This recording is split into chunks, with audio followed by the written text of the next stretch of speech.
안녕하세요. 스카이워커입니다. 자, 오늘은 딱히 주제가 있는 건 아니고요. 뭐 여러 가지 비트코인 관련 소식과 이것저것 생각나는 대로 한번 얘기해 보도록 하겠습니다.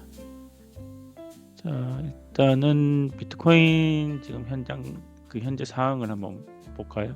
예, 지금 비트코인 1시간 봉 차트인데, 가격이 지금 제가 마지막으로 봤을 때가 이렇게 상승을 약간 반전을 해서 상승을 약간 하고 있었던 그런 걸 봤었는데, 다시 지금 보시면 한번 조정이 들어간 건지 단기 약세라고 봐야 되나, 어떤 그런 식으로 다시 해서 다시 이렇게 가격이 변동이 조금 있는 것 같아요. 그래도 전반적으로 봤을 때는, 전반적으로 보면 추세가 조금 변한 것 같긴 하죠. 이렇게 크게 보면 쭉 내려왔다가 다시 이 곡선할 상승 쪽으로 추세가 좀 변한 것 같긴 합니다.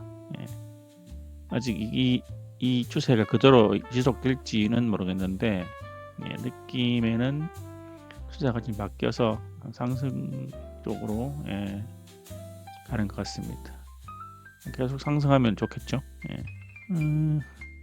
일봉 차트도 보면,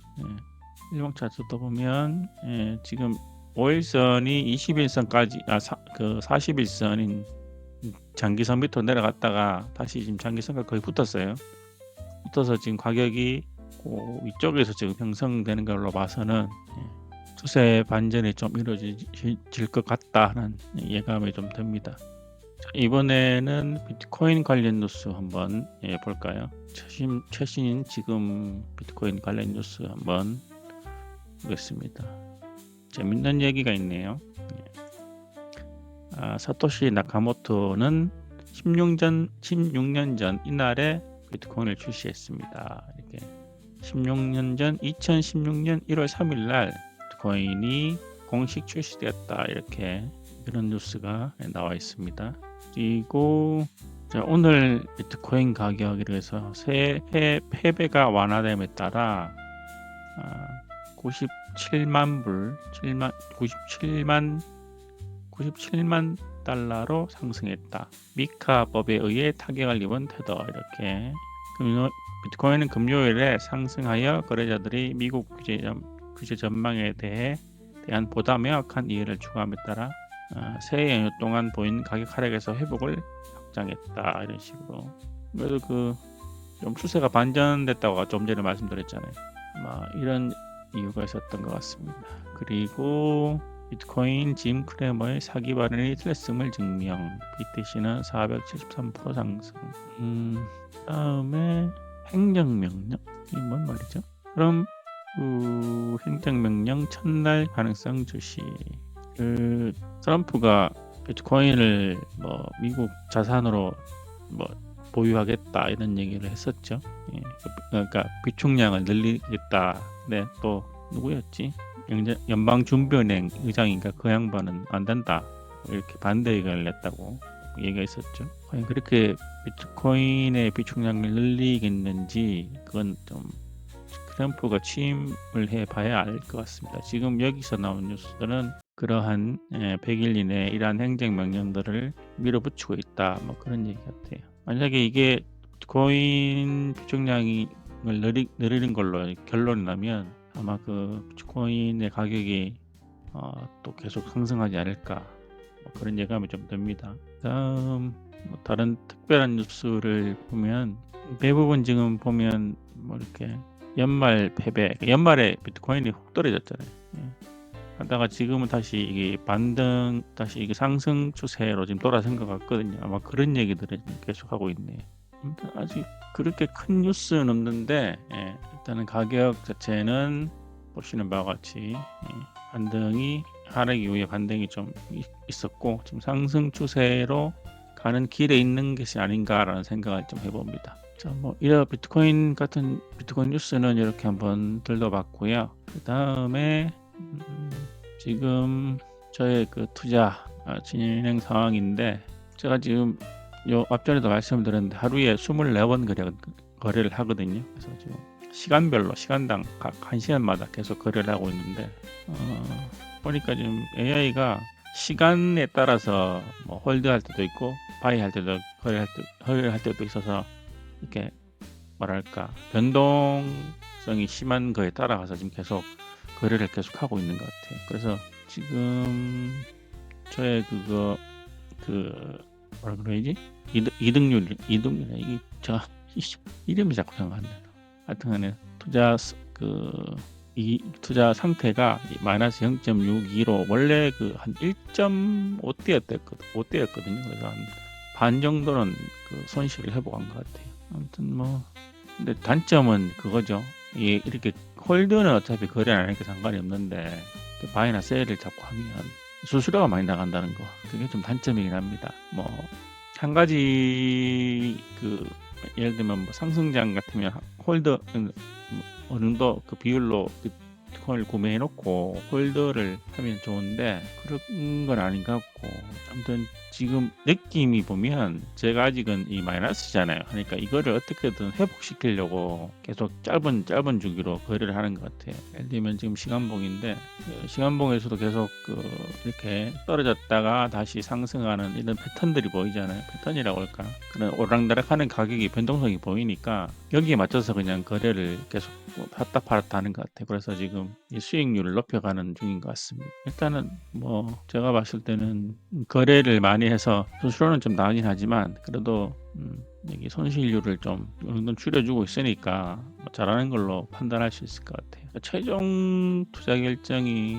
지금 셀 60%면 상당히 많은 포트인데 60%를 판 걸로 나와 있거든요. 그래서 그 이유를 한번 투자 판단을 한 이유를 한번 잠깐 볼까요? 자, 이유가 일봉 차트는 5일선이 21선 아래로 교차하는 것, 그다음에도 MFY 윌리엄스 R 약세 신호를 보여준다. 잠재적인 하락 추세를 시사합니다. 이렇게 나왔고요. 그 다음에 낮은 매수 매도 비율은 강한 매도 압력을 나타낸다.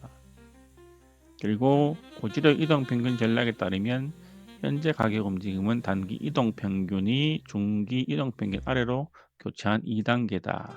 이런 식으로 얘기하고 있죠. 그러니까 결론은 하락 추세니까 리스크 관리를 위해서 보유 자산을 좀 줄여라. 뭐 이런 식으로. 그래서 이 60%의 매도 결정을 내린 것 같아요. 1시간 후에 또 어떻게 바뀔지는 뭐 그때 가봐야 알겠죠. 그래서 전반적으로 제가 지금 하고 있는 비트코인 거래는 뭐 투자 손실을 조금씩이지만 계속 줄여나가고 있다. 상승 약간 추세가 상승으로 바뀐 거에 따라서 AI가 그 거래를 통해서 손실 비율을 줄여나가고 있는 걸로 해서 봐서는 좀 잘하고 있는 것 같습니다. 자, 그 다음에 제가 하나 말씀드릴 게 댓글에 보니까 어떤 분이 제가 지금 한 7일 정도 했던 투자 판단 비교 분석 내용 있지 않습니까? 그래서 그분이 적으신 내용이 뭐가 뭔지 모르겠다. 제일 좋은 어떤 AI가 제일 좋은지를 뽑아달라 이렇게 적어 놓으셨던데, 솔직히 말하면 저도 몰라요. 이게 저희가 7번 했잖아요. 7번. 각 AI당 하루에 한 번씩 해서 7번 했기 때문에 솔직히 이거 7번 한 걸로 이렇게 어떤 AI가 좋다고 판단하기는 좀 모르겠다고 저는 생각을 해요. 저희가 조코댕님이 짜신 뼈대를 보면 그런 거잖아요. 투자 판단을 하고 그다음에 반성문을 적고 다음 투자를 할 때는 다시 이전에 썼던 반성문 내용을 갖고 와서 거기서 반성문에 있던 내용 중에 보완해야 될 내용을 다시 적용해서 다시 투자 판단을 하고 이런 식으로 계속 그러니까 투자 판단과 반성을 반복하면서 계속 개선점을 찾아 나가는 그런 방식으로 지금 이 코드가 짜여 있단 말이에요. 그래서 저도 이건 제가 예를 들면 클라우드 3.5 손에서 쓰면서 한 3주 정도 쓴 것 같은데 처음 했을 때랑 계속 그런 시스템 투자와 반성을 반복하면서 계속 점점 보안 사항을 계속 적용해서 이렇게 투자 판단을 했을 때 나중에 봤을 때는 어 처음에는 약간 뭐 AI가 좀 왔다 갔다 하는 투자 경향이 있었는데 나중에는 좀 일관성 있게 그렇게 뭐 예를 들면 제가 그때 3.5 원에 쓰면서 계속 나왔던 얘기들이 투자 비율을 한 45% 에서 50% 사이에서 원화와 BTC의 비율을 갖고 가라 이런 점과 그다음에 그때 당시 그 제가 하루에 거래를 8번 했는데 거래가 너무 빈번하다. 거래를 줄여라 해서 나중에 봤을 때 계속 이렇게 홀드를 큰 변화 그러니까 큰 추세 변화가 없으니까 예를 들면 그때는 상승장일 때만 말씀드리면 그때는 당시에도 계속 홀드만 쭉 했었거든요. 그런 식으로 이 처음 했을 때보다 계속 이게 거래를 하면서 좀 학습을 하는 그런 걸 좀 제가 보면 느꼈거든요. 저도 뭐 AI가 내부 구조가 어떻게 되는지 잘 모르지만 어쨌든 프로세스 자체는 그렇게 짜여 있다 보니까 이게 좀 거래를 좀 하면 할수록 좀 나아지는 걸 보였어요. 그래서 그렇게 봤을 때는 7번 거래 갖고는 솔직히 뭐가 나왔다는 건 솔직히 좀 찾기 어렵거든요. 그리고 제가 이렇게 자료를 준비했던 거는 제가 한번 해 보고 싶었던 이 테스트였고 이 테스트를 하고 나서 그냥 이걸 저 혼자 알고 있기에는 뭐 아깝잖아요. 아마도 저처럼 이렇게 해 보고 싶었던 분들도 있었으니까 그냥 제가 그걸 대신해서 해 줬다고 저는 생각을 하거든요. 시간과 돈 여기도 솔직히 뭐 이렇게 아시겠지만 돈이 들어갔잖아요. 비용이 어느 정도 들어갔으니까 이런 것들을 제가 대신해서 해 드린 거였고 저는 아니고 이전 처음 영상부터도 제가 영상 그 설명란에 적어 놨습니다마는 제가 AI 전문가도 아니고 비트코인 투자 전문가도 아니에요. 그냥 조코딩 님 강의 한번 보고 그다음부터 그냥 저 혼자 들고 파서 지금까지 계속 해온 거라서 제가 여기서 뭐 어떤 모델이 좋습니다라고 말하기에는 주저넘은 거죠. 저는 그렇게 생각하거든요.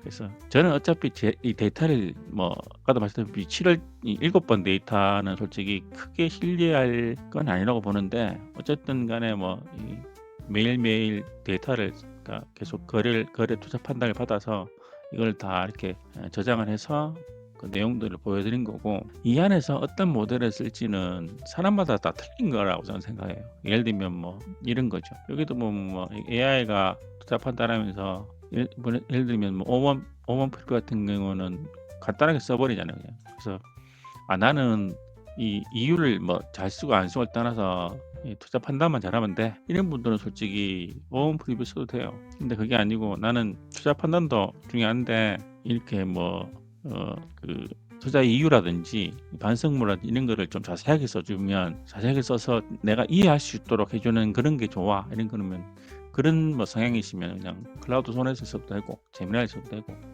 아니면 뭐 나는 비용도 가는 게 싫어 이러면 뭐 아예 제미나이를 써도 되는 거고요. 그래서 그리고 또 하나 중요한 게 물론 여기서는 저희가 테스트할 때 모두 동일한 프롬프트 내용을 갖고 코드 다 동일한 상태에서 그 모델만 바꿔서 테스트를 했었거든요. 이렇게 공정하게 해야 되니까. 근데 실제로 보면 이 프롬프트 자체를 어떻게 쓰냐에 따라서 솔직히 좀 많이 갈리거든요. 제가 테스트 했을 때는. 그래서 가능하면 프롬프트 자체를 좀 AI가 이해할 수 있는 그런 언어로 해서 잘 써야 된다. 그게 결국은 우리가 보통 뭐 프롬프트 엔지니어링 발음도 안 되네.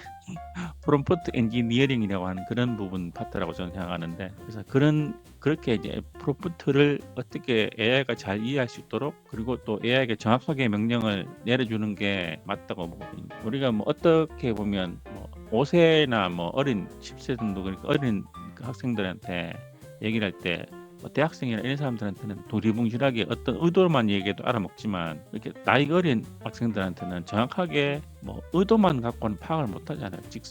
직관적으로 정확하게 어떤 걸 뭐를 해라고 이렇게 정확하게 얘기를 해줘야 알아듣는 것처럼 AI도 저는 마찬가지로 생각해요. 물론 AI가 우리보다 뭐 데이터 학습 능력은 되게 뛰어나고 방대한 데이터를 갖고 있지만 실제로 우리가 원하는 거를 해달라고 할 때는 정확하게 어떻게 해줘 그리고 뭐 AI 역할도 솔직히 이 정의를 잘해줘야 된다고 생각하거든요. 그래서 그런 부분들의 이 프롬프트를 어떻게 작성에 따라서 결과값이 조금 많이 바뀌는 경우가 있기 때문에 그런 것도 많이 좌우를 한다. 저는 그렇게 생각합니다. 그래서 제가 그때는 뭐 제가 작성한 그냥 그 프롬프트만 기준으로 해서 이런 걸 썼기 때문에 여러분은 또 여러분 나름대로 프롬프트를 작성할 거잖아요. 그래서 그때는 뭐 제가 제가 했던 이런 LLM 투자 판단 비교 분석 자료를 갖고 기본적인 자료라고 보고, 그 다음에 여기서 어떤 모델을 쓸지는 여러분들이 테스트를 하면서 프롬프트 자체를 바꿔가면서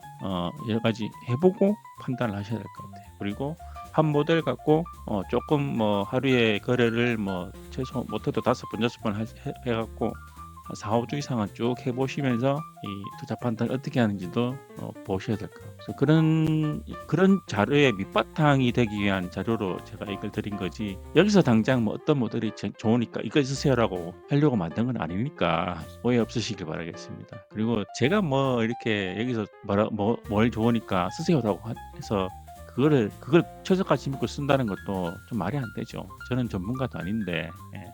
그리고 만약에 그렇게 해서 모델을 써갖고 만약에 잘 되면 좋겠지만 안 되면 결국은 누구한테 욕하실 건데. 그렇잖아요.